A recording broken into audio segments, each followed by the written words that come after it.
বিসর্জন দিল। এই দুই রক্ত গোটা বাংলাদেশকে জাগিয়ে তুলল এক প্রতিবাদের বন্যী শিখায়। আর এই বন্যী শিখায় গত 16 বছরের দুঃশাসন, অপমান লজ্জাজনকভাবে পালিয়ে গেল। আর এই তরুণের রক্তে বাংলাদেশে লেখা হলো নতুন এক বাংলাদেশের স্বপ্ন।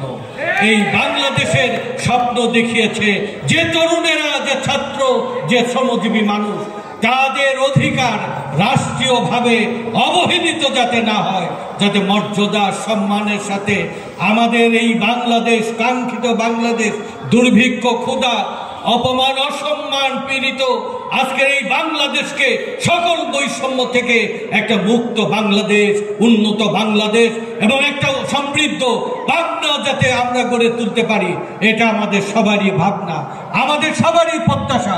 দলের ঊর্ধ্বে, মতের ঊর্ধ্বে, জাতি ধর্ম নির্বিশেষে সবারই এই ভাবনা আমরা সম্মিলিতভাবে আমরা বাস্তবায়ন করার অঙ্গীকার ব্যক্ত করে আমি পবিত্র আজানের মুহূর্তে আমি সবার মঙ্গল কামনা করে মহান রব্বুল আলামিনের কাছে প্রে করি, প্রার্থনা করি, হে আমাদের সৃষ্টিকর্তা বাংলাদেশের প্রতি রহমত দান করুন, পাবনা জেলার প্রতি রহমত দান করুন।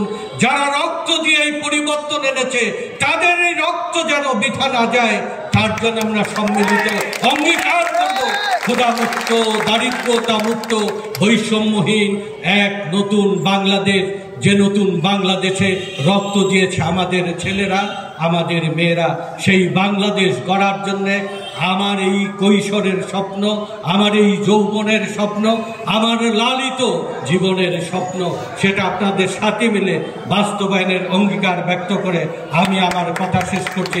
খোদা হাফেজ। বাংলাদেশ জিন্দাবাদ। 168